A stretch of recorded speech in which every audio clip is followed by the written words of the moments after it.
Hello, YouTube. I'm back again. Today I want to talk a little bit about the safety in the city. Everybody know if you're in the city and an apocalypse happen or SHTH happen, you basically just as good as dead unless you prepared, and then you can still prepare and die. It's just the way it is because of the number of people that are going to be around you in the city. But hopefully and prayerfully that everybody in the city is not totally crazy. It's not a zombie apocalypse where if you know you're in the middle of a city, like if you're in New York and you gotta have like 7 million zombies out there, then you know you're gonna die because you ain't got 5 or 7 million bullets. But yeah, so we don't have a zombie apocalypse, and I'm so glad we don't because, like I say, I don't have enough ammo for all the zombies out there that will try to get you because I have to double tap. And those of you know what I'm talking about, the double tap.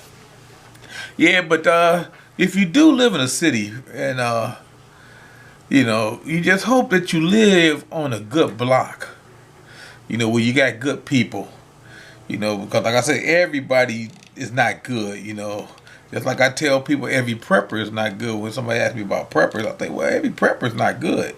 There's some preppers out there that's got a little map right now marking off names, saying, well, I'm going to go to Urban Grandpa Prepper's house.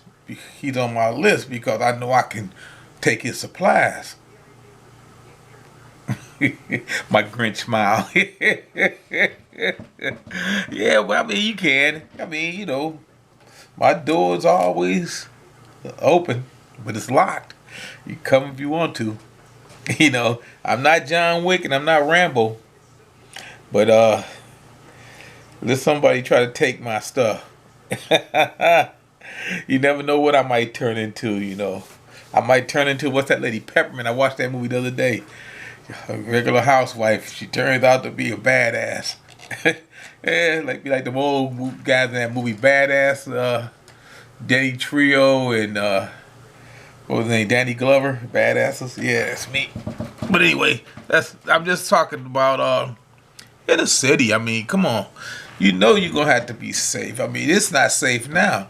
And then with all this defund the police movement and all these new laws they're trying to put on the books to tell the police that they're gonna have community oversight from regular people and they're gonna do stuff. It's just crazy. That's politics. They don't know what they're doing. They don't. I remember once a long time ago when they first got the police community board. They were gonna start the community policing board, and they was taking applications for police people to show up and speak their mind at a meeting. It was at the local community college down the way, and I showed up. I went down there, and some of the people that was there. It was laughable.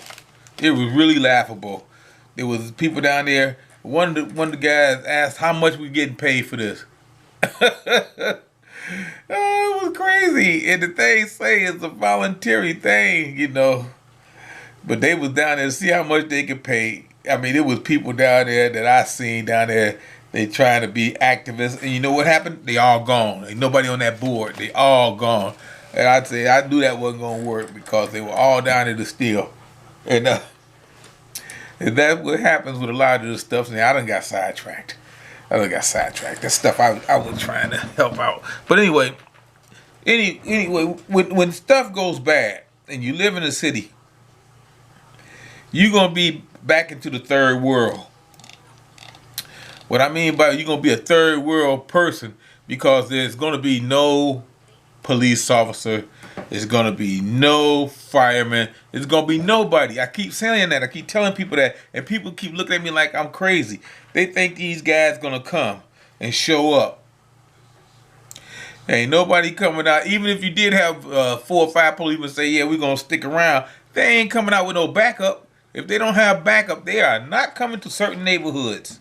And maybe they might even go to certain suburbs because they might not be able to get out of the police station. Because they're going to get ransacked People gonna be ransacking the police station looking for ammo and weapons. People gonna be ransacking stores, the Rite Aids, the discount drug marks, and the CVS, looking for medication that they can steal and maybe barter and sell down the line. They're gonna be down there looking for the morphine and all the other stuff that they sell in the stores. The pills form. So I'm just saying, the city is gonna be a very dangerous place. And then you gonna have gangs. You got the small gangs and you got the big gangs, and they all gonna be out chunking up the city for their part of what they want. The guys may say, well, I got from 105 down to 71st. That's my chunk of the block. Those 30 blocks in between there is mine. Another guy say, okay, well, we'll take the north side of 105 and we'll go from there all the way out to Cedar. These streets in my neighborhood. But anyway, I mean, they're gonna split up the city. And the people like me, normal people, that ain't gonna be messing with nobody, just gonna be hunkered down, bunkered in, is gonna have to deal with those kind of people, because the city is gonna eventually be not a wasteland. It's gonna be like it ain't gonna be like Mad Max Bartertown. It's gonna be a dangerous place to try to survive. And nobody, and I mean nobody, if you're in the city, is gonna get out free. You're gonna have to pay some dues. You're gonna have to pay dues. And people say, well, I'm in the suburbs, I don't have to worry about that. Let me try to explain something to people that think because they live out of the cities and farther away from the cities that they won't have to deal with the city problems. Okay, here we go. After the city has been cannibalized and everything that they can take or steal that's not burned, where do you think they're going next? It's like locusts. Once the locusts eat up this guy's crop and field, where are they going next? I'm just asking. They're going to follow the main line of travel, the main streets, the main interstates. Then they're going to follow those like in the old days before, what I call the old roads, before they had like the interstates, they will follow like a Route 2 or a Route 6. And they coming. And they're not going to, they may start here, but they're going to finish there. If you understand what I'm saying. See, the city's going to be a dangerous place, but if you can survive the first or second wave or fools that are going to try to do things to you and take everything from you, you'll be okay. Because once they finish here, they coming out there. They're going to organize. They're going to form up posses. They're going to get refugee trains and control them. And they going to your place. Because who's going to stop them? I'm just saying, and it's the fact. It's the fact. Everybody that show up in your town ain't going to be your friend. I mean, it's going to be some. I'm not going to say everybody that show up is not going to be your friend. It's going to be some that's going to show up that's definitely not going to be your friend. And there's nothing you can do about it because that's the way it's going to be. Because it's going to be a Mad Max. And then, the governor only got so many National Guard troops that he can send in. Every city in, let's say in Ohio, I don't know how many National Guard soldiers that we have, that they have active. Some of them might not even be able to get to their units. But I'm just going to say, where are you going to send them? Are you going to send all the National Guard to Cleveland? Or are you going to send them to Akron? Or maybe Mansfield, maybe Lodi, maybe Columbus, maybe Cincinnati, maybe Dover, maybe Dayton. You see what I'm saying? If you got 200,000 National Guard troops, where are you going to send them? See, that's a problem. They don't know. And then that's what you might have on the books. But what if only half of them show up? Where do you send them? See, that's what I'm saying. It's not gonna be pretty. It's gonna be warfare, open warfare in some of these places or some of these blocks in some of these streets. So You just got to make sure you get your mindset to face that eventuality. I mean, but then you got some cities that's so big that ain't nothing moving unless the gangs tell them it's moving. You know, they gonna make sure that they protect everybody, and they gonna make you pay for it. You know what I mean? They gonna make you pay your dues, as they say. But anyway, this is just a thought. Is the city safe? No, the city's not safe. City's a death zone.